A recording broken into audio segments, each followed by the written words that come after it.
That was something that nobody told me was going to be difficult. And I didn't know until months later that the reason I sucked at landing was because I didn't know I needed a booster seat.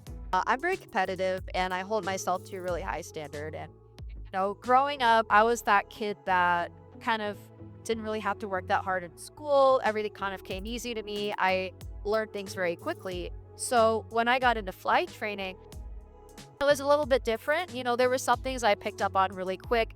The like maneuvers, for example, were generally pretty easy for me. I picked up on the maneuvers easily. I picked up on a lot of the knowledge portions quickly, but learning to land the plane was really hard. That was something that nobody told me was going to be difficult. And I didn't know until months later that the reason I sucked at landing was because I didn't know I needed a booster seat. Yeah. Oh my gosh. As soon as you get Nobody the told me. booster seat, Nobody told me. it completely changes your landing. It changed the whole game. Like, I could not land the plane to save my life.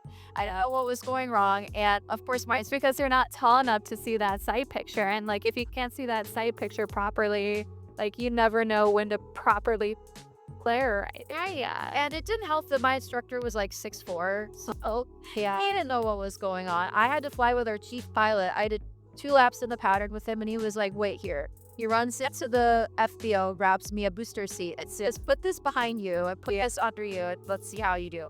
And then I was fine. So that was definitely something that slowed me down, I would say, in terms of the progress I could have been making with my private. And then lately, as I've gotten into the later stages of it, I've had to take breaks because of finances. I had a lot of money saved up when I started. And then I got to a point where I was like, oh, wow, this was more expensive than I thought it was going to be.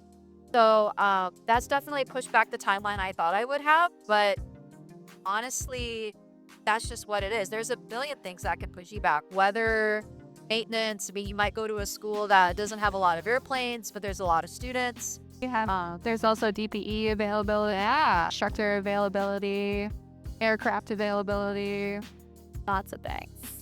Yeah, I think during my initial training too, like I had like this kind of like start, stop, because like I would have money for it and then I wouldn't have money for it. And I would have money for it and then I wouldn't have money for it. So, I mean, having all your financials, like that's the one great thing about the student loans is you don't have to worry about the money, but then at the same time, you do You do later. Yeah, I can't have to worry about the money. Yeah, so it's really a choice of like, would you rather deal with that part now or later?